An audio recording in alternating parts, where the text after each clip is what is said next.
Bir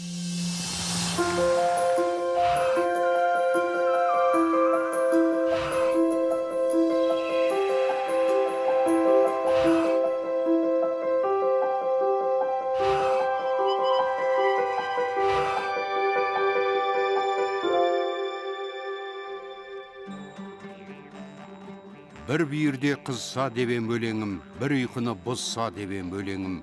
Ақылдыға қай қалдырсам деп едім, ақмақты ойландырсам деп едім. Қарсы біткен түксі қылды мақпалға, ажарыңды бұздым жанға батқанда.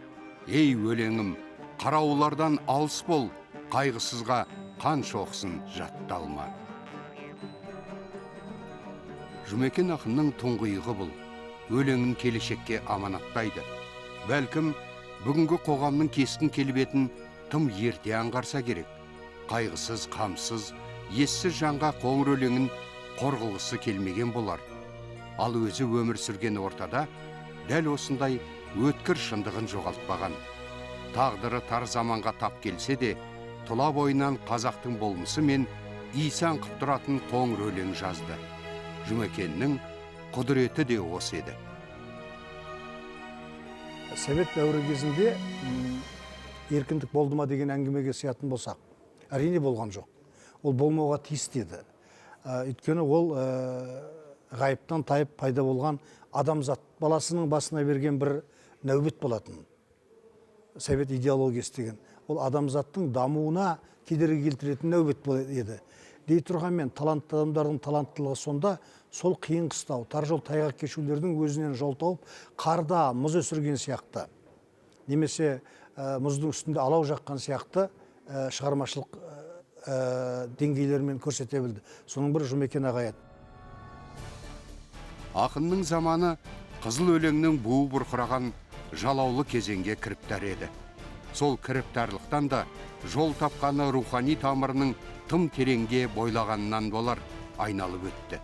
Сездірмей, ешкімге секем алдырмаса да, кей тұста ашық күреске түспесіне де іштегі бұлқынған құдірет итермелеген еді. Жұмекен әрбір жол үшін күрескен адам, өткізу үшін. Мысалы, бір редактор бір тал деген сөз болмайды деп қорлаған ғой Жұмекенді. Аман алып өзгерт деп. Сонда басындағы шашын жұлып алып, мен бір тал деген мынау деп көрсеткен. Соған дейін арпалысқан адам ғой. Ол бұл кісіде ешқандай жаңағы ондай саяси әулекілік, әлеуметшілдік, жалған әлеуметшілдік, тұрпай әлеуметшілдік, ондай болмаған адам бұл кісіде.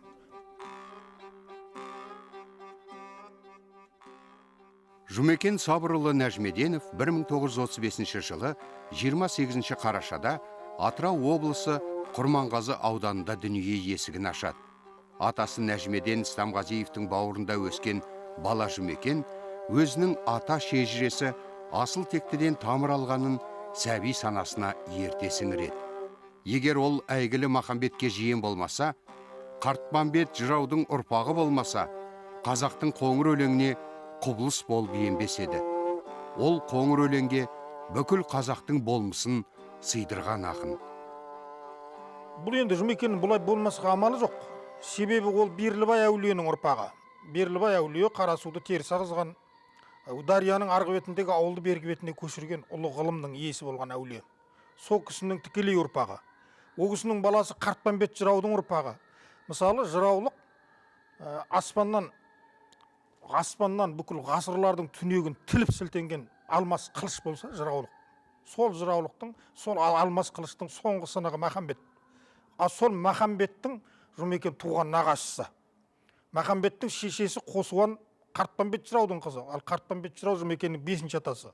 Сонда Махамбетке нағашы болған Жұмекен кім болу керек? Ол осы Жұмекен ғана болу керек. Жұмекенге ғана ұқсайды. Себебі ол Махамбеттің нағашысы. Жұмекеннің балалық шағы нәубет жылдарға тап келді. Ол кездегі әр әулеттің басына түскен бір қасірет ұрпақты аман алып қалу ғана болатын. Қолдан жасалған ашаршылықтың жарасы енді ғана жазыла бергенде сұрапыл соғыс басталады. әкесі Сабыр майданға аттанып бара жатып ұлына рухыңның ізін өшірме деп аманаттауы болашақ ақынның мойнындағы ауыр жүк еді. Ақын әке аманатын талай тартыспен шырғалаң жол баса жүріп ақтап өтті. Әкесі Сабырден шын аты. Сабыржан деген әкесі еркеледі. Сабыржан соғысқа аттанғанда ашақ сорына ізін бастырып, жетекте Жұмекен 7 жасар. Ізін бастырып, үстіне қара қазанды төңкеріп қойған ғой. Нәжімеден жарықтық. Сол қара қазанды сағынғанда барып, туған жерінде із қалса қайтып айналып келет сол ізіне деген ырымменен жасаған. Сағынған кезде барып, ізді қазанды қашып, ізін көріп қайтадан жауып қояды екен жарықтық. Бірақ ол кезде қазақтың ырымы ырым еткен, ырымы қырын кеткен кезеді ол. Ол біздің басымыздан бақ ауып, бүкіл ұлттық рух сөніп, әбден езіліп жаншылған, табанға тапталған, сондай бір мүжәлсіз кезеді ол. Сондықтан қанша қасиетті бабаларымыздың да, аналарымыздың да көз жасы сел болып дала қақты, сор қақты. Ырымы қырын кетті. Бірақ үмітсіз емес еді. Ол үміттің шырағы Жұмекен еді. Сол жанды, сол шырақ ең соңында үлкен алып аспанымыздағы мәңгі шырақтардың біріне айналды. Қазақтың тектілігі әр нәрседен мән іздеп, әр сөзінен әфсана өруінде жатса керек. Туған жердің топырағына ізін бастырған әке мұраты ақынның бүкіл ғұмырына мұнара болған. Ол мұнара тұманнан да, түнектен де ақынды еш адастырмады. Ай астында соры жатыр ашақтың, ізге құрған торы жатыр ашақтың, мен ашақтан өттім талай айналып, өткеніме келмесе де тасатқым. Менің далам жертөлесі жанымның терезесін сордан қиып жасаппын. Терезеден сығалайды әлі күн 7 жасар 7 ұлы жасақтың. Соған көзім түсіп кетсе болғаны, менің түрме көкірегімнің қорғаны, кірпігімнен шығып кетеді босап мұң. Сор бетінде із қалды қасаптың, өшпейді олыз, ұмытса да не сатқын деп келетін жолдар бар. Содан кейін бұл жерде біздің рухымыздың ізі сорда басылып қалған. Қазақ деген ұлы халықтың рухының ізі сорда басылып қалған. Оны аспан деген қара қазанды төңкеріп жауып кеткен бабалар. Бір күні қайтып айналып келет ізіне деп. Бұл менің дастаным сол туралы. Сол рухтың сол сордағы ізге қайта айналып келуі туралы. Кешегі кеңестік дәуірде әдебиетті өзінің идеологиялық қаруына еркін пайдаланды. Ақын жазушылар сол заманның жырын жырлауға мәжбүр болғаны да мәлім. Ал осы бағыттан өз сүрлеуін тауып, қызыл шеңбердің ішіне қазақтың болмысын, қоңыр үнін сыйдырып, ұлттың жоғын жоқтауда шебер суреткерлік таныта білу Жұмекеннің тағы бір құдіреті болса керек. Қоңыр шешем қоңыр кешті жамылып, көзін сулап қалып еді қамығып, қоңыр жолға түсіп едім мен өстіп, қоңыр қайғой маза берер еместік. Қоңыр күпі, қоңыр дала, қоңырын, қоңыр күймен өтіп жатыр өмірім. Қоңыр күзде, қоңыр шаруа күйбеңмен қоңсы қонған қоңыр қызға үйленгем. Қоңыр күй тыңдап ем жасымда, шешем қалды қоңыр төбе басында. Қоян жонға қоңыр өмір түскенде, қоңырайып отырамын үстелге. Қоңыр, ақ емес, қара емес, қоңыр.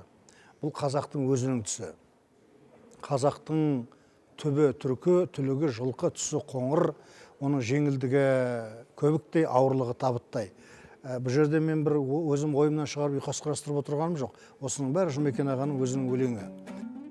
Албырт жандар күйіп жанып алаулап, сол алаудан күй дәметіп ән аулап, естілгенде бір ғажайып гүліні тынып қапты бұлақтардың гүрілі.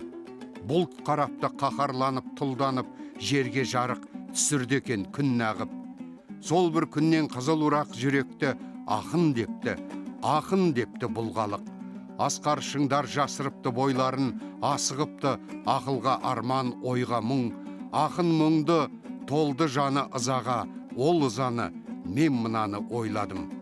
Сол адамды жасағанда ақын қып, Құдайға да біткен шығар батылдық. Ақын, ақындық туралы осылай ой толғайды. Заманы алдына жырла деп өз бағытын сынса да, ақын жүрегі одан айналып өтіп, биік рухты өлеңіне арқау етеді. Ғұмырлы өлеңнің бұдан артық өлшемі жоқ шығар. Адам Софиолладан бастап, ең ескі дінді айталық, Мұса Калимолланың Талмуд десек, Тора, немесе Иса алейхиссаламға, Иса Рухуллаға түскен Инжил дейік, немесе біздің пайғамбарымызға түскен кәләм шәріп дейік. Осының қай-қайсында да, үлкен аспаннан түскен 4 кітаптың қай-қайсында да осы көркем мінез насихатталады. Міне Жұмекен ағаның халыққа сүйкімді болатын себебі, жасқа да, кәріге де, ханға да, қараға да, төрде отырғанға да, төменде отырғанға да бірдей қадірлі болатын себебі, сүйікті болатын себебі, ол жалпы адамзаттық, жалпы ұлттық нәрселерді қозғай білді. Қоңыр деген жаңа мен оқыған өлең соның бір айғағы.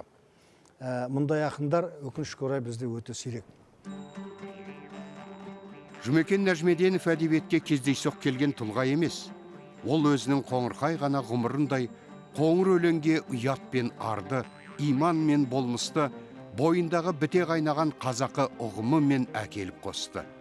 Оның 4 шумақ өлеңін оқыған адам ақынның ешкімге ұқсамас айрықша қолтаңбасын бірден танитыны да содан. Тағы да өзінің өлеңіне мысал келтірейік. Тапқаны ғой әркімнің, соған ұқсас сыйбыздың, өлеңіме өз басым өкшелетіп кигіздім дейді. Оның өлеңі аттың қасқасындай айқын тұрады, бірден белгілі болады. Сіз мына алдымызға айталық столға 20-30, одан да көп ақындардың өлеңін араластырып тастаңыз былай. Сөйтіп, сосын ішінен алып бір талда оқи бастайық. Белгілі өзі, анау Сырағаң, анау Қуанағаң, анау Қадыраға, анау Тұманбай аға, Сағи, Жұмекен ішінде бөлек тұрады. Олай болатын себебі, бұл сол 4 нәрсеге сүйенген сияқты. Әсіресе 4.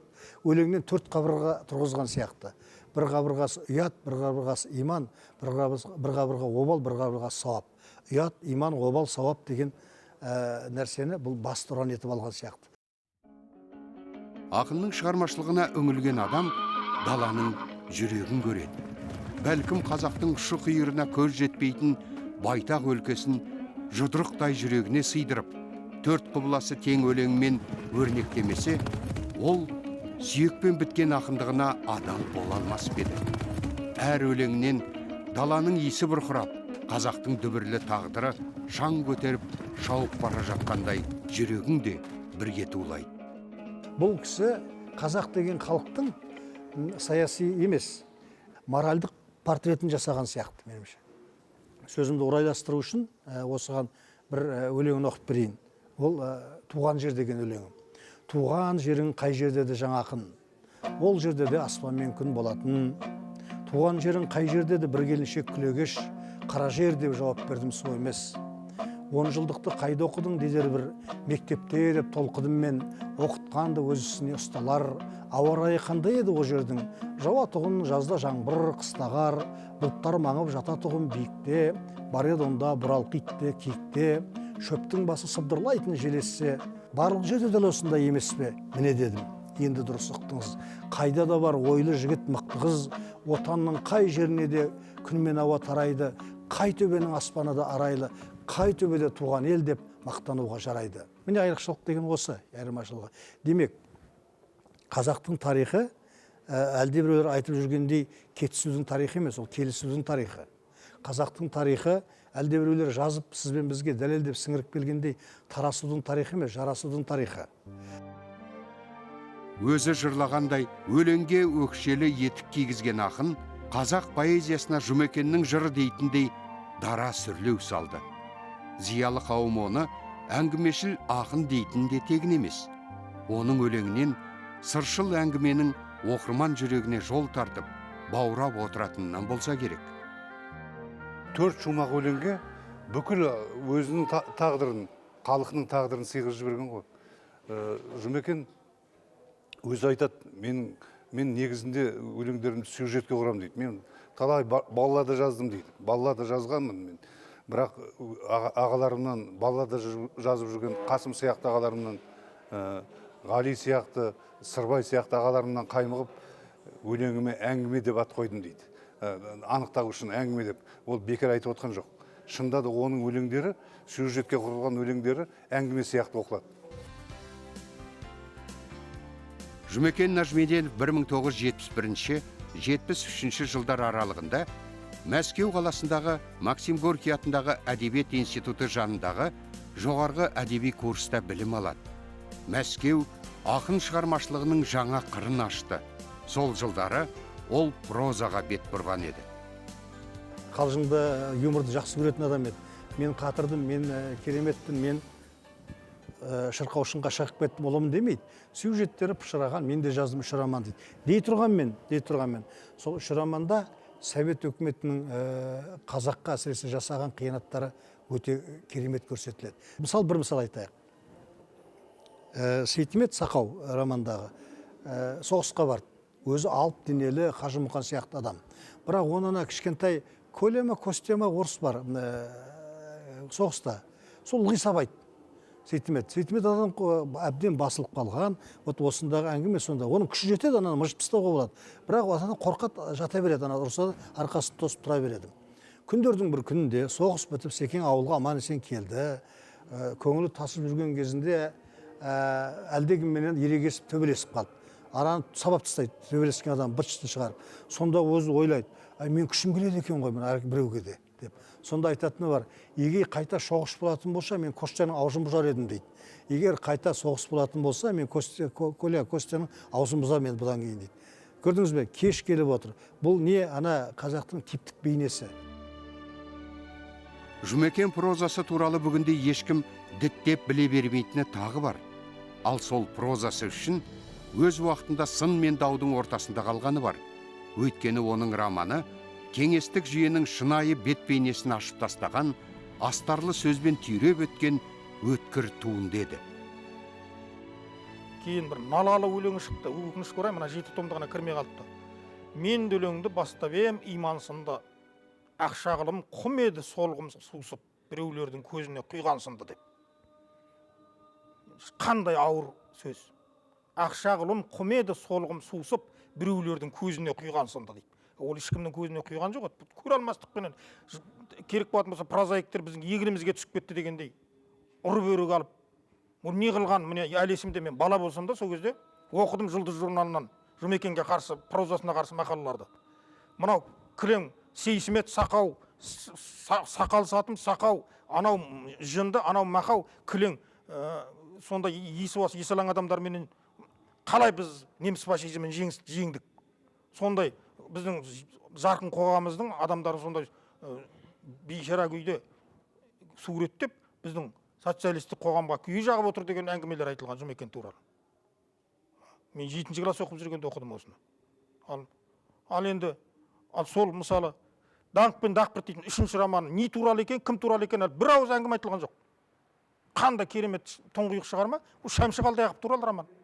Бүкіл мынандай қор қоғамда, құлдық қоғамда асып туған өнерпаздың, асып туған таланттың қандай трагедиялық халға жететінін, қандай ұшырайтынын туралы кәдімгі.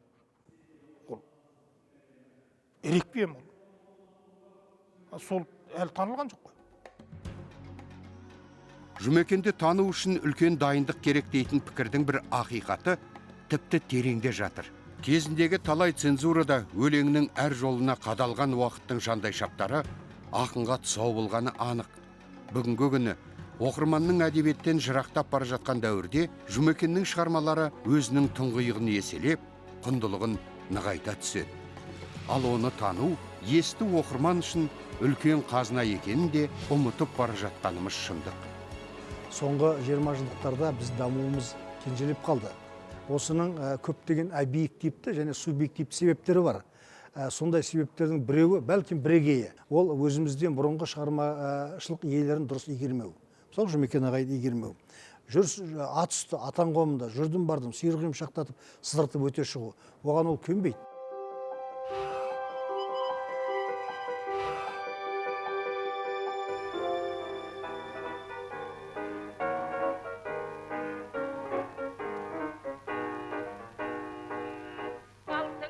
Жұмекен Нәжмеденовтің 21 жасында жазған «Менің Қазақстаным» өлеңі әнге айналып, ол да кеңестік цензураның тұсауына іліккен сәті де болған.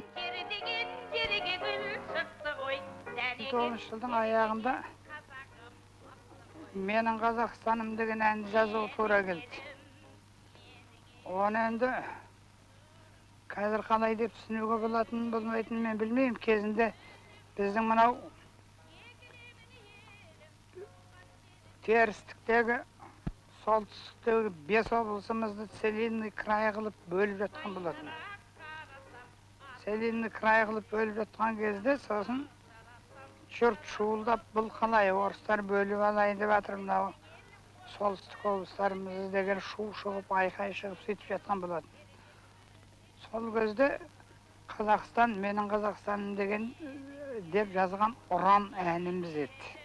Ол ұран әніміздің сөзін жазған қазір марқұм болып кетті, Жұмекен Нәжімеденов деген жақсы қазақтың талантты ақын еді.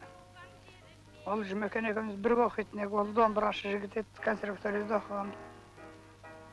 Сенің кеудеңде қазақ деген қаның бар ғой, менің Қазақстаным деген сөз жаз, мен әнін жаздым деп. Сосын Жамал апаға үйреттік, тағы Жамал апа қағып алып, тағы сразу радиоға барып орындады. Радиодағы жігіттерге айтып қойдық, күніне 1-2 рет беріп қойыңдар деп, соныменен менің Қазақстанымды күніне 1-2 рет беріп қоятын болды. Міне осындай ел басына қиын қыстау күн туып, ат ауыздығымен су ішіп, ер етігімен су кешкен жерде жағдайда біздің Жұмекен ағаларымыз үндемей жүріп ақ үйдей шаруаларды бітірді. Соның бірі жаңа айтқан менің Қазақстаным еді. Темірқазық деген кітабы ең соңғы өзі көзі тірісінде жарық көрді, біздің жазушы баспасынан. Сол кітапты бажайлап оқысаңыз, онда үлкен нәрселер бар. Үлкен, өте үлкен, түбегейлі, терең қозғалған мәселелер бар. Соның қай-қайсында түптеп келгенде Темірқазығы, мен Темірқазығын атын айтып отқан себебім, Темірқазығы ол қазақ деген ұлттың бостандығы болатын. Сол кездегі Қазақстан Компартиясы орталық комитеті, министрлер кабинеті деген болды, соның лито дегені болды. Оны цензура деп айтамыз қазіргіде. Онда да ақыл аз адамдар отырған жоқ, онда да ақылды адамдар отыратын. Солар соны байқап қалып, Жұмекен ағайдың қазақша айтқанда қан ішті. Сондықтан ол кісі ауырды, жүрегінен талма ауруына ұшырады. Ана кітабы қиды, қысқарылды, әсіресе жалын баспасынан шыққан кітабы деген ол кісіні қартайтып жіберді. Ауруханаға түсетін ана күнделіктерінде жазды ғой өзінің. Бұл өзі ішкенмен дау-дамайы, айқай-шуы жоқ, жуас адам ғой былай, өзімен өзі жүрген. Бәлки ол мінезі шартпа-шұрт, шатақ, жағаласа кететін, айқайласа кететін, аузы жылдам, сөз өткір әлдеген болғанда дұрыс болар еді. Бұл кісі не болса да ішіне жинай берді, жүрек арқылы өткізе берді. Нәтижеде бар жоқ 48 жасында дүниеден өтті. Дәуір оны құндағына қысып тұншықтырса да, оның рухы сөнген жоқ. Ақынның өмірінің соңы үлкен күйзеліске тап келді. Жүрегін жарып шыққан жырларына шүйліккен заман кей сәттері оның жұдырықтай жүрегін жұлмалап, еңсесін пәс етті. Уақыттың құндағы оның асаулығына қарсы тұра алған жоқ. Соңғы көргенімде ол кісінің бүкіл ішкі шырағының бәрі сөніп, бір күлге айналған жанартау сияқты бір сондай бір қасіретті кейіпте көрінді. Сөйтсем шынында да соңғы сағаттары, өмірінің соңғы сағаттары соғып жатыр екен, бірақ біз оны білген жоқпыз.